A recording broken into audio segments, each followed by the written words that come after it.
What's up, YouTube? Finally got a chance to get back out here today. I'm going to replace the rear brakes on my truck. So I've been wanting to do this for a couple weeks. Finally got the time off, so we're going to get to it here in just a minute.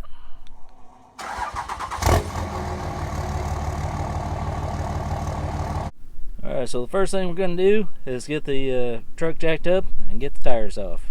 Should be just as easy as this. That's supposed to work, isn't it? Oh, there it goes. It worked that time. Alright, so now that I got the tire off, next thing I'm going to do is take the bolt off. It's holding the caliper on. There's one here and one here. I want to loosen them both up, take them both out.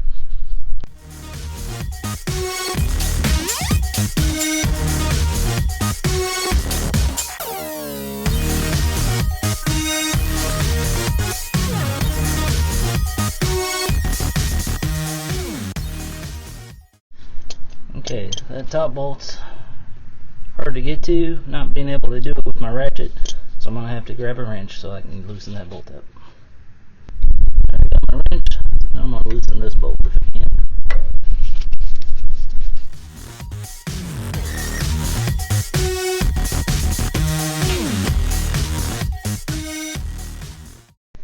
Alright, now that I got these two bolts out, I'm going to go ahead and pick up on this caliper a little bit. I got a little pry bar, I'm going to pry up on the bottom, make it a little bit easier. Got the caliper off, I went ahead and zip tied it to my leaf spring right here. That way it will hold the caliper up. I didn't have to disconnect my brake line, and that way I don't risk damaging the brake line because it's supported. Alright, the next thing I can do is go ahead and get the old brake pads off.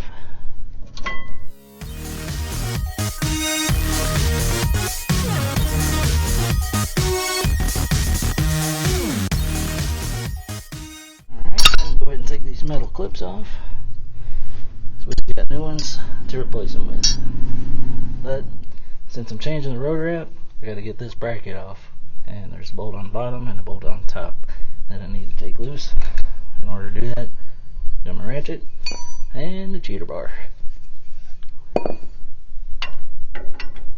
it's an 18mm socket here. Now that I got those bolts out, I'm going to go ahead and take the rotor off and then put the new one on.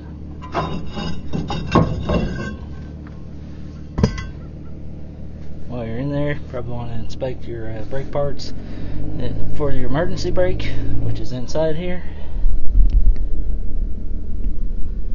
Since these are the rear brakes, emergency brakes are always on the rear.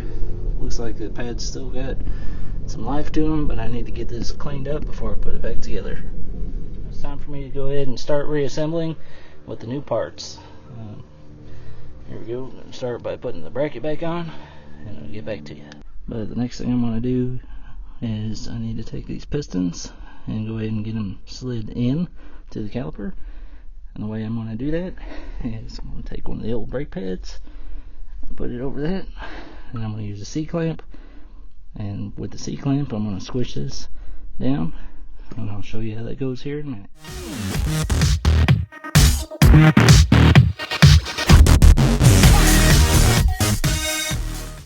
Alright, now that we got the brake caliper pistons pushed back in as far as they'll go, it's time to go ahead and put the pads and new metal clips on here. Go ahead and make sure everything's lubed up properly, and then we can reinstall the caliper. Got the new brake pads in, new rotor, new metal clips top and bottom. I got them lubricated. I lubricated the back sides of the pads here. Make sure you do not lubricate the surface that goes against the rotor, because that could cause issues, big malfunction with your brakes and cause a safety issue. So I'm going to go ahead and get this tie wrap cut. Take that off. See if we can get this caliper back installed on here.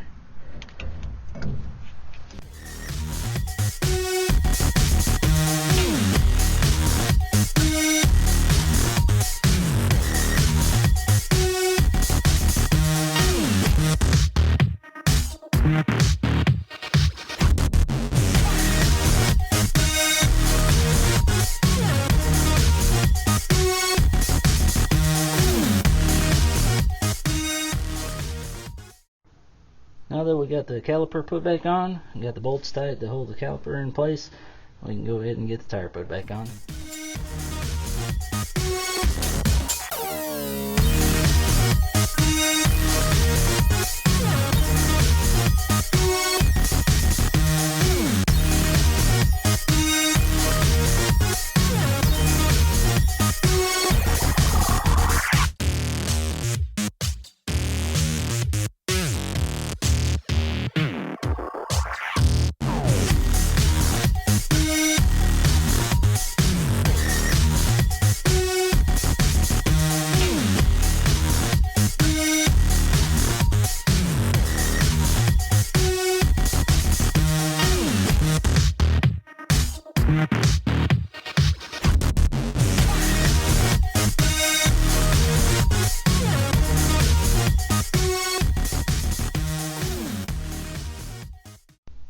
So once you get the tire back on and you get the truck on the ground, you want to go ahead and check for tightness one more time on your lug nuts.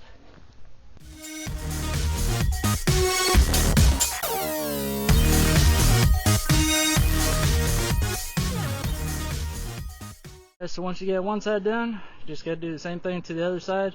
Remember, you never want to change only one side of your brakes. You want to do both at the same time so you have equal stopping power on both sides of your vehicle.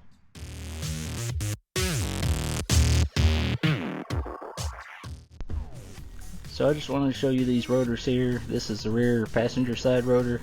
Doesn't look too bad thickness wise, but it does have grooves on top and bottom, or back and front of the rotor, depending on how you're looking at it. The pads didn't look too bad on that side, but they probably need to be replaced anyway. They were a little bit thin. But the one that was really bad was the rear driver's side rotor here. You can see how thin that back side of that rotor is. And that's just not good, people. It needed to be replaced. Probably the last brake change, whoever did the brakes on this truck did not do me justice and left this for an unsafe condition. Also, with this one of the pads on this, well, I say pad, but this is just the metal plate on the back of the pad. You can see right there, it can eat through some of the metal, and that's the noise that I was hearing on my brakes. So this is the other pad that was on the other side of this rotor. Doesn't look as bad, but it needed to be replaced as well because it was down to the wear indicator. So just beware, guys. Keep a good eye on your brakes. Don't let this happen to you, and make sure that your vehicle is safe on the road, that you can stop just as quickly as you can accelerate.